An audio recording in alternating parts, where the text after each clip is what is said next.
Also tonight, while the future of the Weinberg campus in Gettsville remains unknown, we are taking a deeper dive tonight into the financial health of other care facilities right here in our area.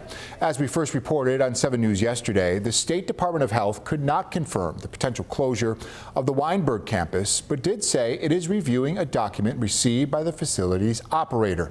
This follows a similar pattern prior to last month's closure of the Rosa Copeland nursing home, which is part of that Weinberg campus. This uncertainty, understandably, a major concern and frustration for people who have loved ones at that facility. So tonight, anchor Leah Lando heading to another local facility to get a clearer picture of the issues impacting elder care right here in our community.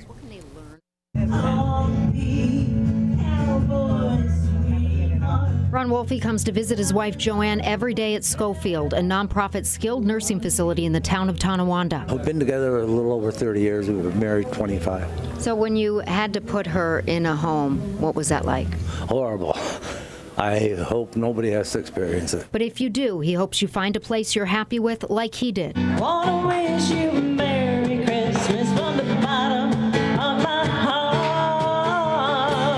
There have been no problems. She's well taken care of. She's adapted much better than I thought. Schofield is home to 105 residents, and this is Cooper, the resident dog.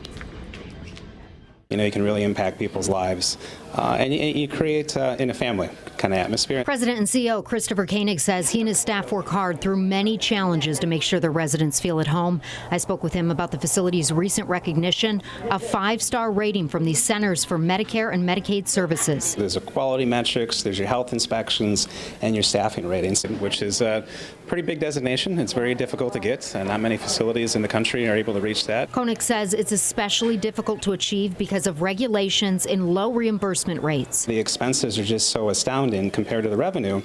The interesting thing is you can't change our prices. If everything else starts to increase and the state stays stagnant, or they say, well, we're going to give you 2% when the offset is 30%, it really doesn't work. If the reimbursement doesn't change and match where it needs to go so we can cover costs, these places won't be here. These residents will be in the community. They'll be backing up hospitals. As we've been reporting, Weinberg's Rosa Copeland facility in Gettsville recently closed, and there are concerns Doesburg could be next. Because it is a tipping point, you know, for the industry. It really is. It's not just Weinberg. It's, you know, there's other facilities that have closed. There's other facilities on the verge of it. For family members who are saddened by the news of Weinberg and worried about our loved ones, what's your advice to us? Well, I think, you know, kind of doing what we're doing now, talking about the situations, advocating, working with the politicians. Meanwhile, Chris says he will continue to work extra hard to overcome challenges and make sure his residents are taken care of. I'm happy here.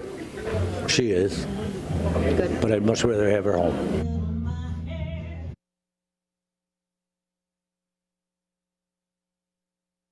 Easy, but they get creative. They use things like grants and fundraising, but it is a constant struggle there. But it is one he is dedicated to. He admits he can't imagine not fighting for these residents, the most vulnerable population. So